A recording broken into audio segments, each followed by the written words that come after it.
We learned that physiological changes in pregnancy is not confined to the reproductive system alone, but to all the systems of the body. These changes bring about some discomfort. Today, we are going to learn those minor disorders in pregnancy. Let us deal with it system-wise. In respiratory system, there will be breathlessness, hyperventilation, nasal congestion, and epistaxis. Minor disorders associated with gastrointestinal system are thialism, nausea and vomiting, pica, acidity and heartburn, abdominal discomfort, and constipation. Disorders associated with musculoskeletal system are fatigue, backache, leg cramps, round ligament pain. Cardiovascular system, varicose veins, hemorrhoids, ankle edema, and syncope. Nervous system, insomnia, headache, and carpal tunnel syndrome. Genitourinary system, vaginal discharge, urinary frequency and urgency, and stress incontinence. Integumentary system, generalized itching. Listing down like this is not enough to explain and clear the doubts of your patients or even your pregnant family members. So let us see each of it in detail, why it happens, and what can be done for it. Respiratory system. In the previous video, we saw how progesterone affects the respiratory system and how pregnancy is in a state of hyperventilation.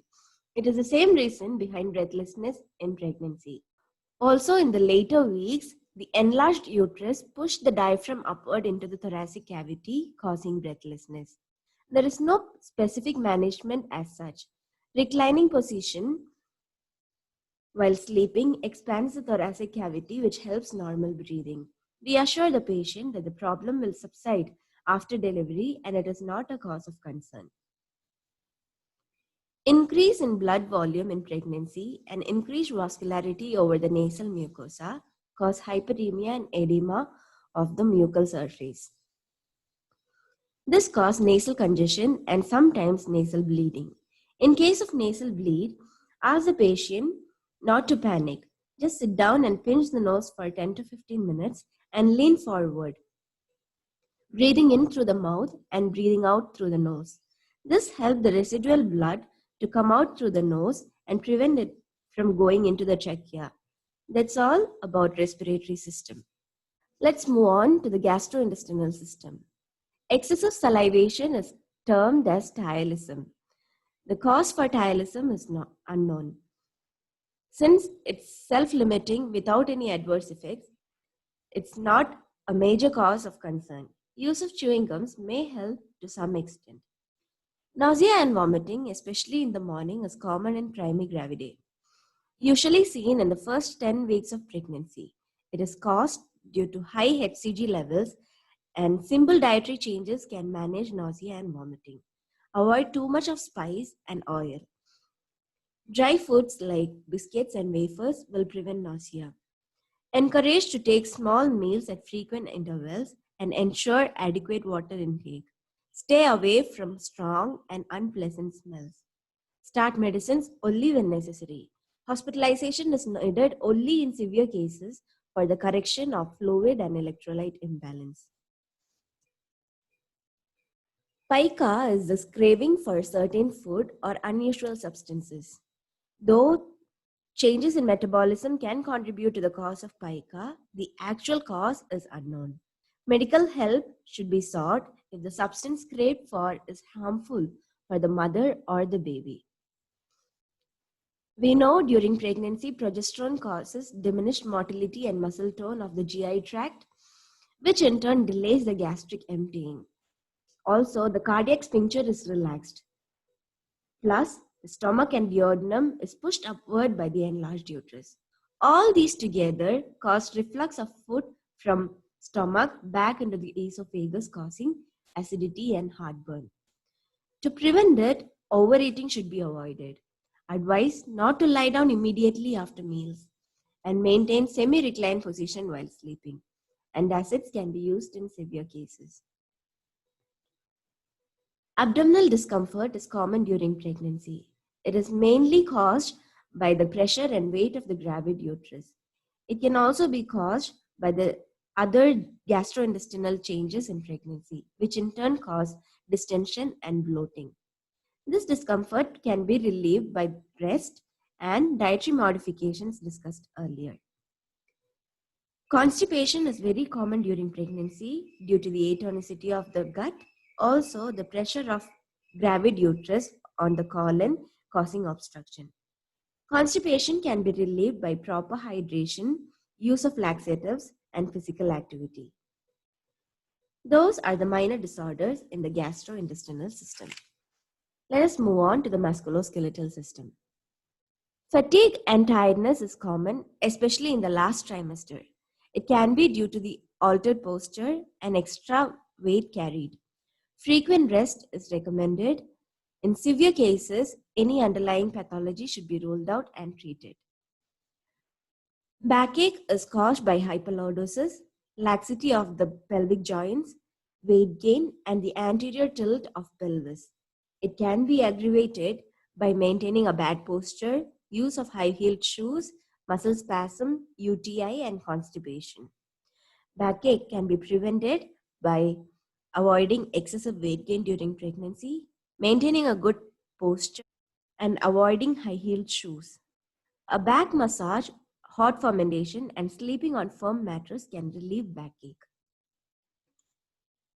Leg cramps are common during pregnancy, usually at nights. Though the exact cause is unknown, it can be due to the deficiency of vitamin B1, diffusible serum calcium, and elevation of serum phosphorus levels. It can be prevented by supplementing calcium and vitamin B1. Massage, local heat application, and foot and elevation while sleeping will relieve the cramps. We know the normal position of uterus in a non-pregnant woman is anteversion. In pregnancy, the enlargement of uterus causes dextrorotation of the uterus, which pulls and stretches the round ligament, causing sharp pain in the groin. This is called round ligament pain.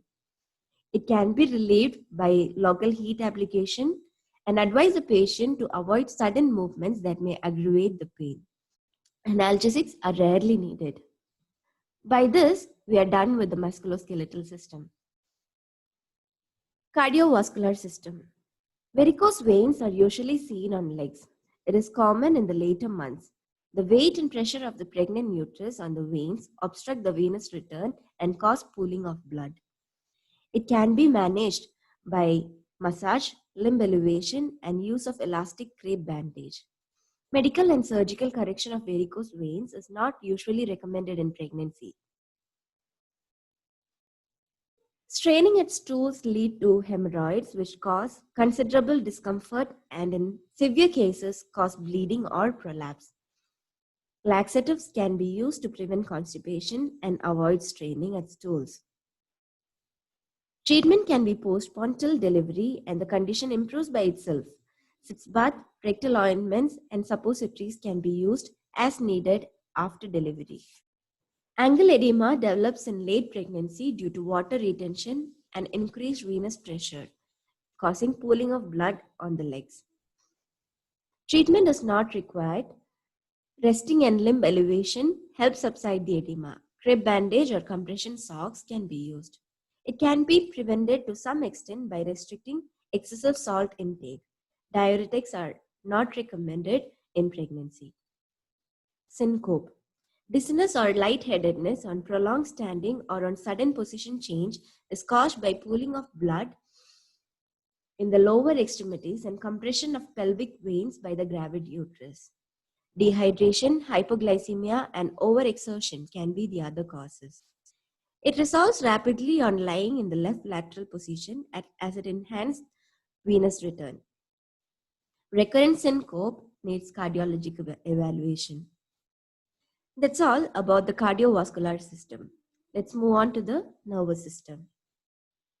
Insomnia or sleeplessness is common in late pregnancy. All the other discomforts, aches and pains can cause difficulty sleeping. Another major reason is fear and anxiety about the outcome of pregnancy. Enhance the comfort during sleep by providing extra pillows and other comfort devices. Help to maintain a comfortable position while sleeping. Counsel the patient and allow her to express all her fear and concerns and reassure her and help her develop a positive attitude towards her pregnancy, which will enhance a sense of normality. Headache is common and usually due to tension. Severe and persisting headache in the third trimester can be indicative of preeclampsia. Proper hydration and adequate rest should relieve normal headache. If it is severe and persisting, not relieved by rest, then the patient should seek medical help. Compression of the median nerve causes pain and numbness in the thumb, index, and middle finger. It also causes weakness in the muscles for thumb movements and is called carpal tunnel syndrome. It is a common condition in obese people, especially at night. It is seen in later months of pregnancy due to weight gain and water retention. It resolves spontaneously after delivery. Splinting can be done if needed. A similar condition happens when the lateral cutaneous nerve of the thigh gets compressed, causing paresthesia and sensory loss over the anterolateral aspect of the thigh, and it's called meralgia paresthetica. Just remember insomnia, headache, and carpal tunnel syndrome in nervous system. Let's move on to the genitourinary system. There will be vaginal discharge, urinary frequency, urgency, and stress incontinence. Vaginal discharge is usually non-irritating. The main cause is estrogen stimulating the cervical mucus. Reassure the patient that vaginal discharge is normal as long as it's not infected and need not worry about it, but maintain proper personal hygiene and consult the OB-GYN if any signs of infection is noted. Urinary symptoms like frequency, urgency, and incontinence are due to increased intra-abdominal pressure and reduced bladder capacity. Discourage the use of caffeine, spices, and beverages. Encourage proper hydration and ensure prevention of UTI. Integumentary system. Generalized itching, usually over the abdomen, can be due to raised HCG and bilirubin levels. Advise the patient to maintain personal hygiene by bathing daily and keep the body moisturized. Use of light, loose, cotton or other skin-friendly cloth materials may help. That's all about the minor disorders in pregnancy. I hope you all understood well and see you in the next video. Thank you.